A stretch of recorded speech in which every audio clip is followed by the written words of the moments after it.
Apa hukumnya alat musik islami dan musik islami? Macam mana alat musik Islam?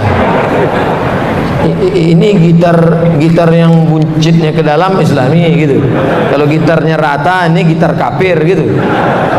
Mana ada alat musik islami? Suling tak ada. Ini suling syariah, ini suling konvensional. Mana ada? Tak ada alat musik islami. Pokoknya al-ghina mithlul kalam. Musik lagu itu macam cakap. Kalau isinya baik, ya baik. Tapi kalau isinya tak baik, maka haram. Isinya baik. Rasul menyuruh kita menyantuni anak yatim. Bagus apa tak bagus? Bagus. Maka baik religi, mengingatkan pada mati. Nah, tapi kalau sudah mengajak pada bunuh diri, ngajak berzina, maka haram. Nauzubillah. Bagaimana cara masuk Universitas Al-Azhar Kairo Mesir, Pak Ustaz? Hafal Quran 3 juz, bahasa Arab, kursus dari sekarang, nanti 100 soal bahasa Arab. Setelah itu pula tesnya nanti sekitar bulan Juni, tapi pengumumannya bulan Mei sudah ada.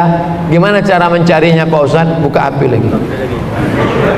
Dah, tulis di Google itu beasiswa Al-Azhar Kairo, beasiswa Al-Azhar. Inilah payahnya masyarakat, tinggal nulis ini pun tak tahu dia. Ini syarat beasiswa Kunus Al-Azhar Kairo, beasiswa santri Al-Azhar Kairo, beasiswa. Makanya belilah paket daftaran beasiswa. HP itu tak perlu mahal, yang penting cepat dia searchnya.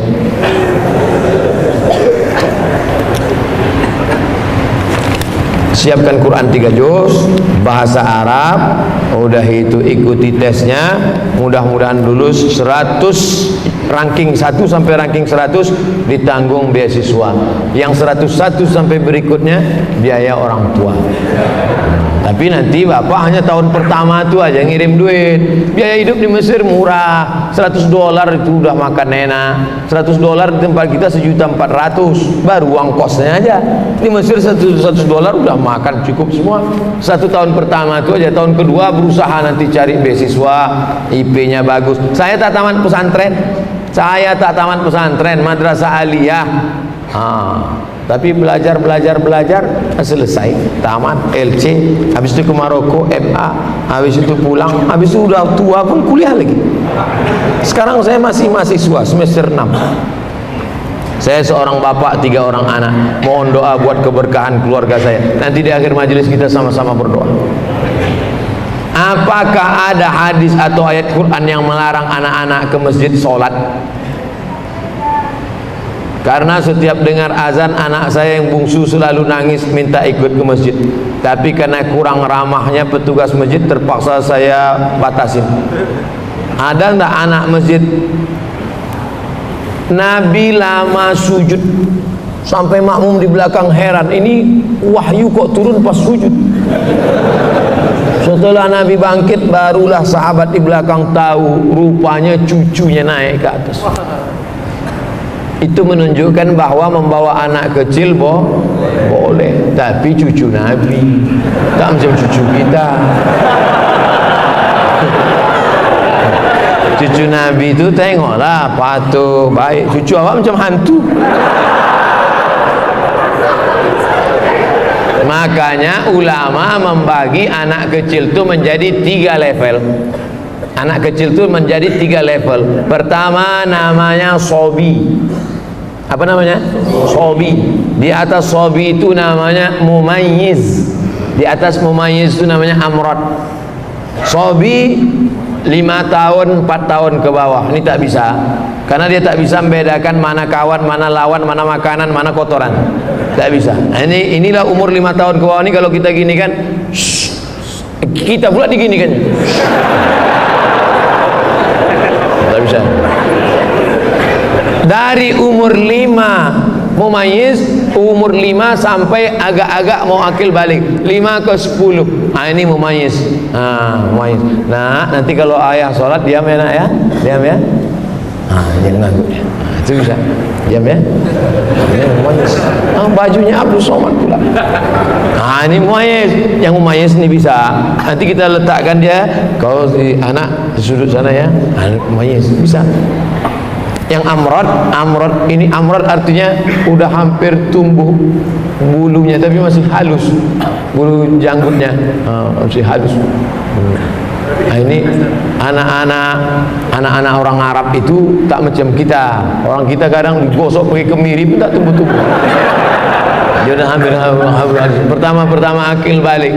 Adapun yang kecil tadi memang tidak, karena itu nanti na'udzubillah kita letakkan dia di samping kita, dia pakai pampers, tiba-tiba dia buang air, itu putus sholat. Kalau kita letakkan di tepi sana, dikacaunya pula bapak tu sebelah.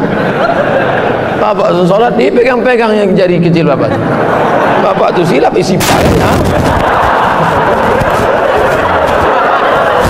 Masalah.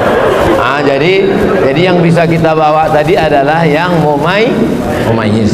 Adapun yang sudah mumayyiz, mungkin agak nakal-nakal dia sikit, lari-lari dia lompat-lompat, maklumlah. Jangan dimarahi Pak. Jangan sampai ini ada nih pengurus-pengurus nih asal nengok anak kecil, balik. Buat naik darah tinggi gua aja. Udahlah listrik naik, air mahal, ayah kalian tak mau nyumbang, anaknya pula libur. Padahal 20 tahun akan datang mereka nilai yang akan memakmurkan masjid. Kalau di masjid masih ada anak lari-lari, di masjid masih ada lompat-lompat, bersyukurlah 20 tahun akan datang masjid ini masih tetap banyak sholat berjamaah. Tapi kalau di masjid itu sudah sunyi, tak ada anak-anak, isinya orang-orang tua yang sudah diintai-intai malaikat maut aja. Sunyi masjid, waspadalah. Nauzubillah. Jangan bangga dengan masjid yang besar, karena di Cordova, di Alhambra masjid besar-besar, tapi sekarang tidak ada sholat berjamaah. Jangan bangga dengan masjid yang besar. Masjid besar bangga, tapi isinya kita persiapkan untuk masa depan. Takbir. Pak Ustadz, saya seorang istri, batasan-batasan bagaimana bersolek yang wajar bagi muslimah. Karena kalau saya bersolek, suami saya selalu tegur, jangan bersolek jahiliyah. Apa maksudnya Pak Ustadz? Misalnya wajah ibu pucat, kalau silap-silap payah membedakan dia sama kuntilanak. Pucat, misalnya habis sakit atau rumah sakit, lalu dipakainya bedak sesuai dengan warna kulit.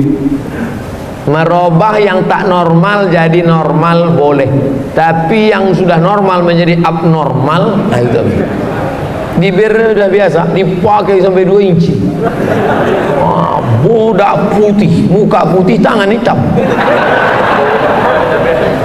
Oleh sebab itu maka yang wajar-wajar saja.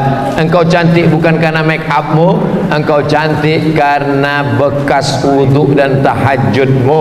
Kecantikan batin, kecantikan yang tidak akan lekang karena lapuk karena hujan dan tak lekang karena apa? Panas. Ibu cantik ya? Iya dong, ini kan bekas wudhu. Jadi kau sangka kami tayamum semua?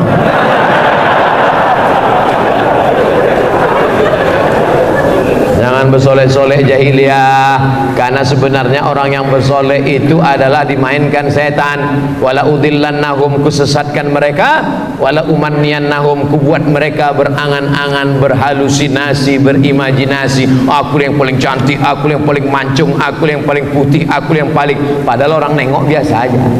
Berhalusinasi, berimajinasi dengan pikirannya. Oleh sebab itu maka perempuan lebih baik menutup wajahnya pakai cadar. Tapi kalau tak sanggup pakai cadar, pakai hijab, wajahnya biasa-biasa saja. Bagaimana kalau saya selalu takut akan kematian? Takut karena amal ibadah belum banyak, takut anak-anak putus sekolah atau terlantar. Manusiawi. Takut mati karena amal belum banyak, maka perbanyak amal. Takut nanti kalau mati anak belum belajar agama, maka bawa anak masukkan pesantren. Positif. Tapi kalau takut sampai stres depresi, itu berarti diganggu jin. alladzi waswisu fi. Kalau sudah kena itu obatnya adalah ruqyah. Ruqyah sendiri tak bisa Pak Ustaz, tak bisa. Kadang kita pun diganggu setan tak kuat, minta ruqyah sama orang yang kuat, datang ke ruqyah syariah, ustaz-ustaz kita yang imannya kuat, yang zahir batinnya kuat. Saya punya 3 orang anak perempuan, yang 2 orang sedang menuntut ilmu di pesantren setingkat SMA, hadiah berarti. Sebagai seorang ibu saya selalu menuruti kemauannya dengan laundrynya, jajannya dan keperluannya. Apakah saya melakukan hal itu benar? Karena menurut saya agar anak saya bisa fokus belajar. Tak ada gunanya ilmunya banyak, tak pandai mencuci baju. Tak ada gunanya bahasa Arabnya hebat, bahasa Inggrisnya berapi-api, hafalan Qurannya hebat, tapi mengangkat piring nasinya dari meja pun tak tahu. Ada tak orang model begini? Ada. Kami dulu di pesantren cuci sendiri, gosok, tak disetrika Pak Ustaz? Enggak. Kotak kusut tak kami peras, cuci gantung. Jadi seimbang antara dia hidup intelektual dengan bagaimana berinteraksi sosial. Kalau semua dimanjakan, makannya catering, pakaiannya gosok, sampai mengangkatkan piring nasinya pun dia tak tahu, nanti dia mau jadi apa? Dari kecil terlonjak-lonjak, sudah besar terbawa-bawa, sudah tua terubah tidak. Oleh sebab itu kami pun dulu di pondok pesantren, tapi tetap pandai mencuci baju, tetap pandai memasak, tetap pandai melipat, tetap pandai menyetrika, sampai ke Mesir juga belanja. Jadi pendidikan baik, tapi pendidikan juga membentuk orang berakhlakul karimah menjadi mandiri, bukan dimanjakan. Sekarang banyak sekolah yang memfasilitasi segala sesuatu, akhirnya jadilah dia menjadi intelektual tapi tidak berakhlakul karimah dan selalu menggantungkan diri pada orang lain. Nauzubillah. Terinspirasi kisah Bilal bin Rabah yang sandalnya masuk surga karena tak pernah meninggalkan sholat wudhu. Saya juga membuat amalan, yaitu membaca surat Yasin selesai maghrib di rumah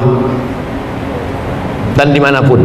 Alhamdulillah sudah hampir 1 tahun berjalan, tak pernah tinggal. Apa dan bagaimana keadaan tetap saya lakukan? Apakah saya salah membuat amalan seperti ini?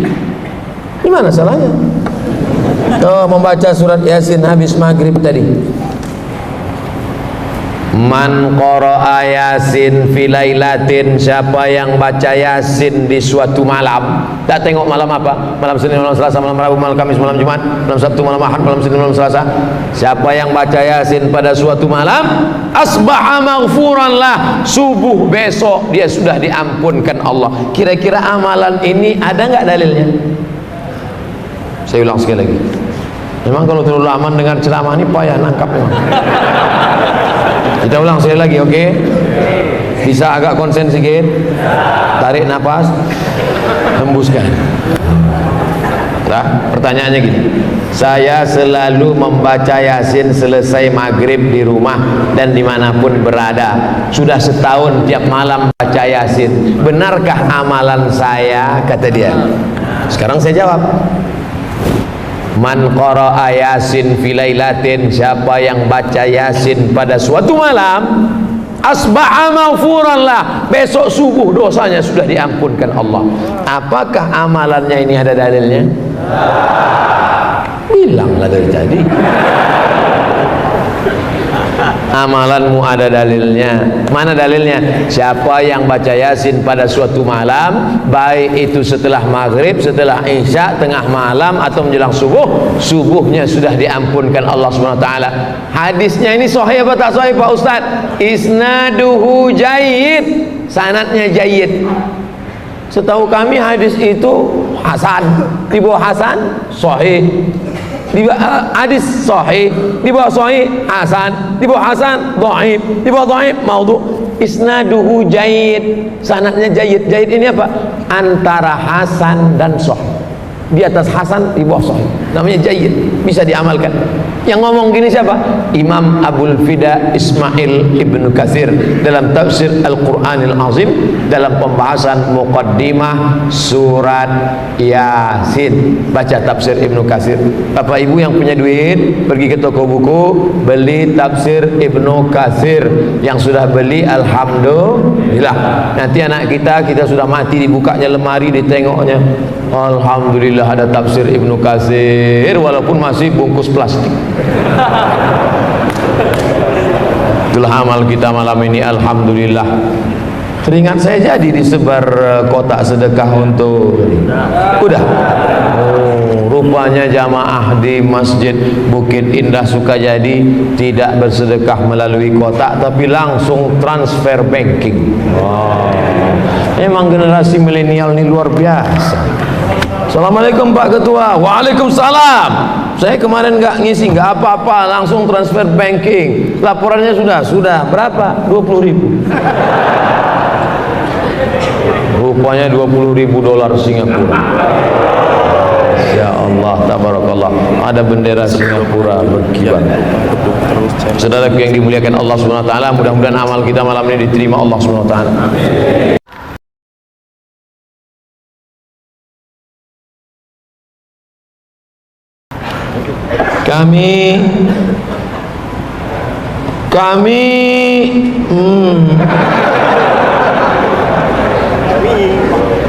Kami mengkredit kendaraan, tapi setelah setengah bayar kami tahu kalau itu riba. Kami ingin melunasinya namun belum sanggup. Kalau kami berhenti, kami susah untuk pergi kerja atau pergi jauh, dan juga sudah setengah dibayar. Apa yang harus kami lakukan? Kredit sepeda motor, buka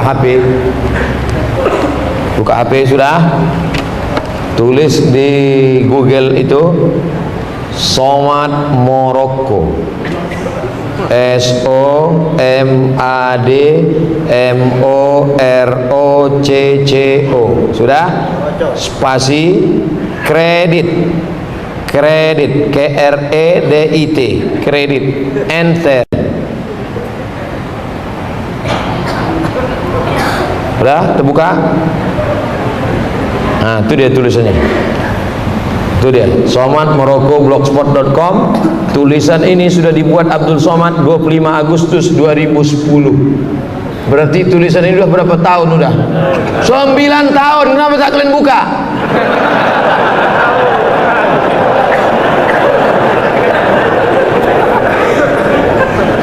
Nih, sudah 9 tahun yang lalu sudah saya tulis. Ini 9 tahun yang lalu sudah saya tulis tentang kredit ini, bahwa kalau uang dengan barang boleh. Kredit motor itu uang dengan uang apa uang dengan barang? Uang dengan barang boleh. Ini uang, ini barang boleh. Yang tak boleh itu uang dengan uang. Baca. Tolong nanti ini share. Sekarang juga share ke grup-grup. Nah, cara nge-share-nya ini ku ajarkan. Dah, yang di atas itu kan ada titik 3 paku 3 itu. Nah, share, masukkan ke grup-grup, masukkan ke grup. Nah, itulah enaknya kalian ngaji kalau sama ustadz cerdas. Dah, nanti sampai pulang ke rumah di print. Nah, ini bisa di print. Nah, di atas tuh print, print. Tempelkan ke dinding-dinding masjid. Nah, cuma hindari jangan sampai bayarnya terlambat, nanti kena denda. Uang dengan barang tidak riba, uang dengan uang baru riba, emas dengan emas riba, uang dengan uang riba Pak Ustaz, riba. Lalu kita ke Makkah itu bawa rupiah membeli ringgit, bawa rupiah beli dolar, bawa rupiah beli rial, kenapa tak riba? Ya dan biadin, cash.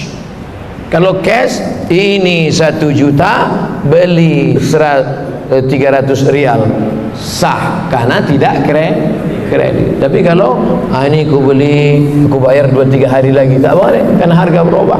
Nah, ini tentang masalah kredit barang. Jelas? Ustaz, ketika tilawatil Quran dan sholawat sering jamaah saut-sautan Allah di akhir bacaan itu, apa hukumnya Pak Ustaz?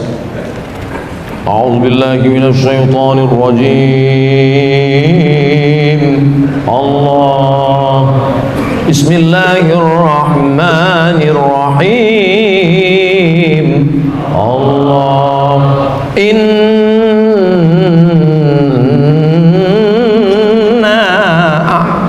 a'tainakal kautsar. Masya Allah, Masya Allah. Aku sangka sudah dapat tadi.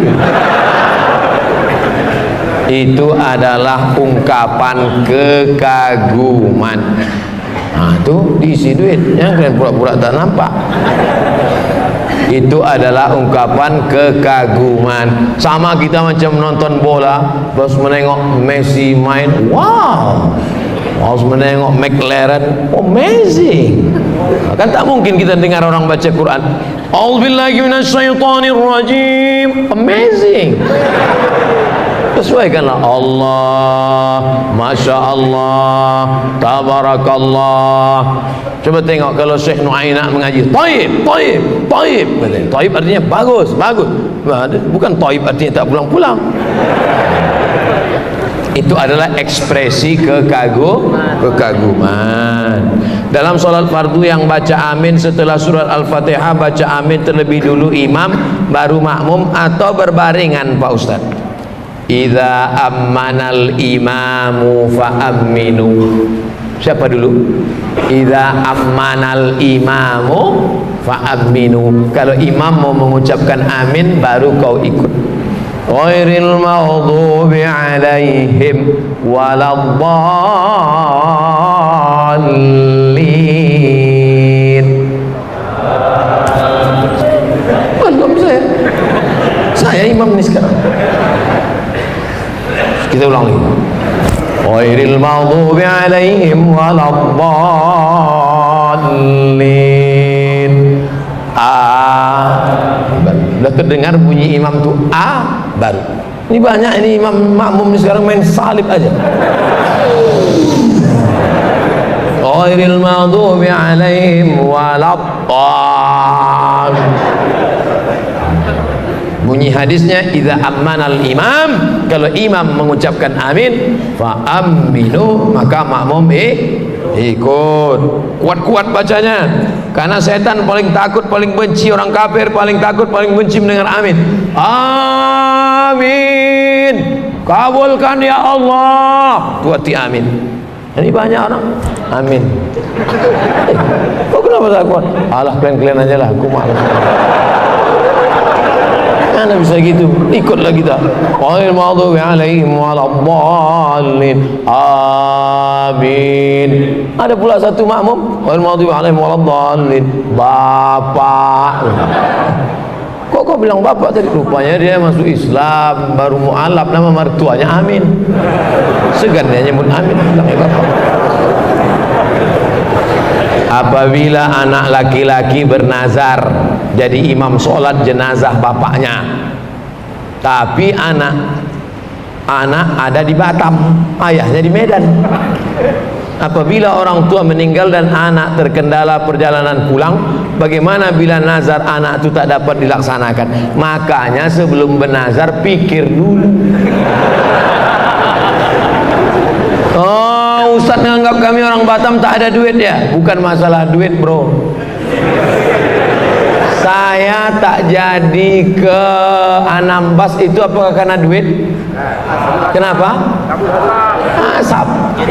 Iya, kalau bapak mau meninggal bulan April, kalau bulan-bulan jerebu nih, bulan-bulan asap ini, nah, makanya aku pesankan sama kalian kalau mau meninggal jangan musim asap. Tanya dulu sama orang yang bakar tuh, kapan kalian bakar? Oleh sebab itu maka nazar ini pikirkan baik-baik. Kadang orang ini enak aja mengumbar janji sebelum berbuat. Ustaz, kalau lulus anak saya PNS nanti saya bernazar mau membuatkan satu WC untuk Masjid Bukit Indah. Begitu anaknya lulus, jangankan WC, batu bata pun tak ingat. Nah, bagaimana kalau tidak bisa dilaksanakan? Fakaffaratuhu it'amu asyarati masakin. Cara menebus nazar sama macam menebus sumpah. Satu, kasih makan 10 fakir miskin, atau kiswatuhum 10 pakaian, au tahriru raqabah, membebaskan budak hamba sahaya. Ini cara Islam menghapuskan hamba sahaya. Kalau engkau mau menghapuskan hamba sahaya, salah satunya adalah dengan cara menebus kafarat sumpah dan nazar. Kasih makan 10 fakir miskin, tak sanggup Pak Ustaz. Kasih 10 pakaian, tak sanggup juga Pak Ustaz. Bebaskan budak hamba sahaya, budak-budak Melayu yang ada Pak Ustaz. Budak hamba saya tak ada lagi Pak Ustaz. Yang terakhir, faman lam yajid, siapa yang tak sanggup, fasiyamu salasati ayyam, puasa 3 hari. Puasa 3 hari. Jangan bebankan diri yang kita tidak mampu. Karena tak mampu, kalau mau nazar yang kira-kira mampu. Saya nanti kalau begini saya akan puasa sunat. Nah, itu bagus. Ustaz, saya mau tanya, di awal ceramah Ustaz mengatakan orang meninggal tidak baik, orang meninggal lama untuk dikuburkan. Bagaimana menurut Ustaz orang meninggal, seorang tokoh rakyat meninggalnya malam tapi dikuburkan esok siangnya, banyak proses upacaranya Pak Ustaz? Kalau aku baik, maka kalian menjumpakan aku dengan amalku. Tapi kalau aku tak baik, maka kalian sudah melepaskan beban dari pundakmu. Aku Abdul Somad, kalau aku mati, aku baik, cepat-cepat kalian kebumikan, itu mempercepat aku berjumpa dengan amalku. Tapi kalau aku tak baik, maka kalian cepat-cepat menghilangkan beban dari pundak. Makanya orang meninggal itu lebih cepat, lebih baik, lebih cepat, lebih baik kuburkan. Bagaimana ini dengan tokoh masyarakat, dengan itu, dengan ini? Kita kan malam ini ngaji menurut Quran dan Sunnah dan fatwa para ulama. 3 yang kita ikut: Al-Quran, Sunnah, Al-Ulama, Warasatul Anbiya. Nah, kita kaji malam ini itu. Kita bukan ikut tokoh fulan, tokoh ini, tokoh fulan, tokoh adat, tokoh masyarakat, tokoh besi, tokoh kelontong.